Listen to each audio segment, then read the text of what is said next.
happened to my great-grandmother? How did her story end? This is what audiences have been asking me. My name is Yang-May Ooi and I'm the author of Bound Feet Blues. As many of you know, Bound Feet Blues began life as a solo theatre performance which I performed over the course of 3 weeks in November and December last year at the Tristan Bates Theatre, which is a small theatre in London's West End. The show tells the story of my great-grandmother in China who had bound feet and my own personal coming out story. In the show, it's a solo piece, so I perform all the characters. I portray my great-grandmother who had bound feet in China. As a little girl, she had her feet bound, and this meant that she was considered to be beautiful and marriageable, because at that time, women with bound feet were the most desirable type of woman, because it meant that she was beautiful and delicate, and it gave a kudos to the man and the family who married her. So she marries into a good family, and it looks like it's going to be happily ever after, because she's married into this good family and she would be provided for and she would have a comfortable life. But the problem was that she couldn't give her husband a child, and this was considered to be a huge shame, and also it was a huge disappointment. So she brought shame to this family, because in those days a woman's main function was to be a good wife and mother, and if you can't perform this ultimate function of producing the next generation for a Chinese family at that time, then you were considered worthless and bringing shame to the family, not only the family you've married into, but your own family. And the worst of it was that the family she marries into falls on hard times, and so they lose all their money, and she's worthless. She's no use anymore as a wife and mother.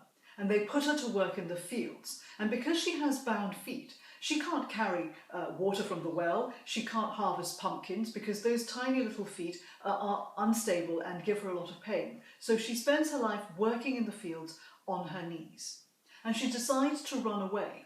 This is a huge thing for a woman at that time, to defy convention, to break the marriage vows, and this brings even greater shame, most likely, to her family and to the family she's married into. But my great-grandmother runs away from this family, and she boards a junk and travels to Malaya, this country that she has only heard of and has never seen. And it's a jungle, it's hot and it's humid, and it's a trading post, and so there's merchants, and it's like the frontier of America at that time in the late 1800s. You can just imagine it.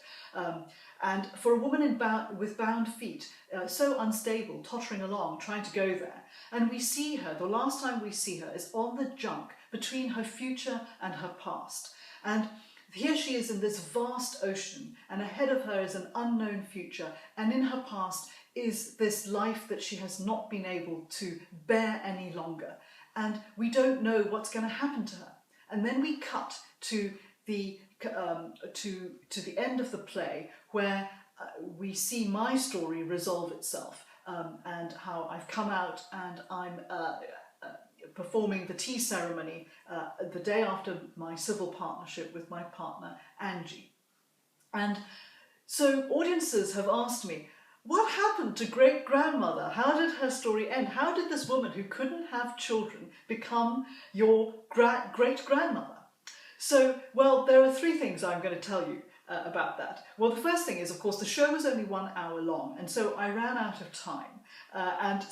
But I carried on her story of when she arrives in Malaya in the book version of Bound Feet Blues, and here it is, and you can see that it's quite thick, so there's a lot of space in the book to go into more detail and be more leisurely in telling my family's stories, and in particular great-grandmother's story. So if you want to find out what actually happens to great-grandmother, how she meets my great-grandfather, and how it is that she became a mother, a grandmother, and ultimately my great-grandmother and the matriarch of the dynasty that I was born into, then please do check out the book.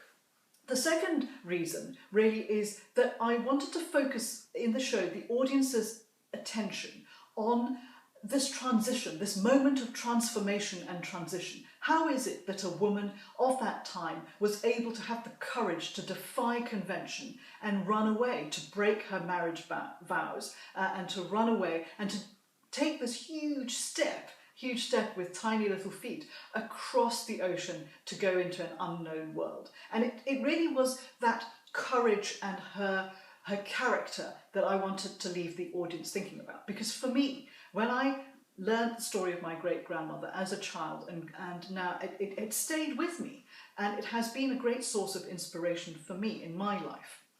Because here was a woman, my forebear, who was able to have the courage to unbind herself and to defy convention and to live the life that she, to look forward to a new and exciting life that possibly could save her from this misery that she was experiencing. And that was a great inspiration for me. And so thirdly, that leads on to why it is that we cut from her on the boat to my life, to how I was able to unbind myself, to escape the limitations and restrictions that I felt duty-bound to live, and which made me unhappy, and how it was that I was able to do what she did in a way, to unbind myself from those things and to live my life, to come out and to be able to love and to live the life that I choose, and to become an authentic creative artist and writer and performer. And in a way, the story that she began 3 generations ago is only resolved now in the modern day. For her, she could not have any other life than to marry a man, and her destiny was tied up with her ability to have children. Whereas for me, as a modern woman, living in London, in the West, but also still having connections with my Chinese heritage in Malaysia, how it is that for me, I can make my own choices, I can earn my own living, I can be independent. And really that is the message of Bound Feet Blues, which is about empowerment and making your own life and making your own choices and being able to live free and empowered. So if you want to find out more about what happened to great-grandma, and also discussions around female empowerment and freedom and living an authentic life, Bound Feet Blues, A Life Told in Shoes by me, Yang-May Ooi, is really more than a family memoir. It's more than a personal memoir. It's a discussion about what it means to be a woman.